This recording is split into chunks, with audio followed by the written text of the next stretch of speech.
নতুন বাচ্চার জন্ম হলে যেমন একটা খুশির জোয়ার আসে, ঠিক তেমনি পশুপালক ভাইটির বা এই খামারি ভাইটির নতুন একটি মেয়ে বাছুর হয়েছে, তার জন্য যে তার মনে একটা আনন্দ, সেটা শুনুন।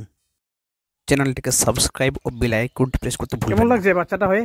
ভালো লাগতেছে আমাকে। কি বাচ্চা হয়েছে এটা? বাচ্চি মানে মেয়ে বাচ্চা তো? হ্যাঁ। ওর মা কত লিটার দুধ দেয়? 4 লিটার। তাহলে বাছুর হয়ে খুব ভালো লাগছে না? হ্যাঁ। বাছুরটাকে এরপরে তো মানে আবার বড় করে আবার ওকেও গায়ে বানাবেন তো নাকি? হ্যাঁ হ্যাঁ হ্যাঁ হ্যাঁ। হ্যাঁ, তাহলে একটু যত্ন নিতে হবে ভালো করে। যত্ন তো নিবই। পশুর ফার্স্টের চ্যানেলে আরেকটি নতুন ভিডিও নিয়ে হাজির হয়েছি। সবাইকে সালাম নমস্কার জানিয়ে ভিডিওটি শুরু করছি। আপনারা দেখলেন যে খামারি ভাইটি বা পশুপালক ভাইটি কত সুন্দরভাবে আনন্দিত এবং কত ভালোভাবে ব্যাপারটাকে এনজয় করতেছেন যে একটা নতুন বাচ্চা হয়েছে। এই বাচ্চাটা হওয়ার ব্যাপারে কি করেছি আপনাদেরকে পরবর্তীর যে অংশ, সে অংশে জানাচ্ছি। চলুন তাহলে শুরু করি।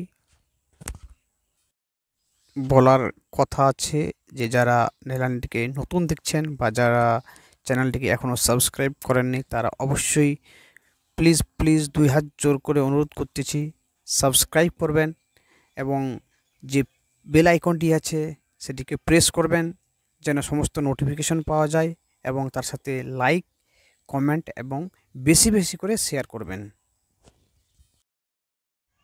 গাভীকে দুইভাবে প্রেগনেন্ট বা গাব করানো যায় বা পাল দেখানো যায়। একটা হচ্ছে আমাদের যে ইনজেকশন আছে অর্থাৎ কৃত্রিম প্রজনন, সেটা দিয়ে। আরেকটা হচ্ছে গিয়ে ডাইরেক্ট সার বা যেটাকে আরুল বলা হয়, সেটা দিয়ে।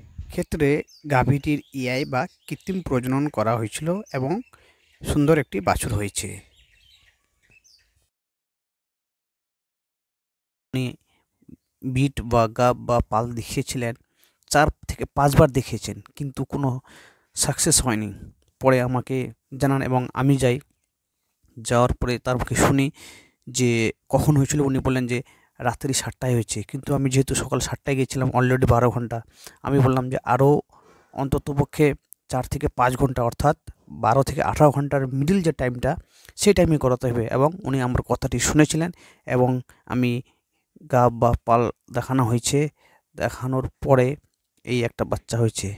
তাই আপনারাও তাড়াহুড়ো করবেন না, সঠিক টাইমে গাব বা পাল দেখানো বা ইআই বা কৃত্রিম যে প্রজনন সেটুকু করবেন এবং আশা করি ভালো কিছু একটা পাওয়া যেতে পারবে। তাই সকলকে ধন্যবাদ জানাচ্ছি এই ভিডিওটি দেখার জন্য, এবং একটা রিকোয়েস্ট, যারা চ্যানেলটিকে সাবস্ক্রাইব করেননি প্লিজ সাবস্ক্রাইব করবেন। সবাই ভালো থাকবেন, সুস্থ থাকবেন, লাইক কমেন্ট শেয়ার করতে ভুলবেন না। সকলকে অসংখ্য ধন্যবাদ, এবং আবার বলছি লাইক কমেন্ট শেয়ার করবেন এবং সাবস্ক্রাইব অবশ্যই করবেন, বেল আইকনটি দাবাবেন। ধন্যবাদ।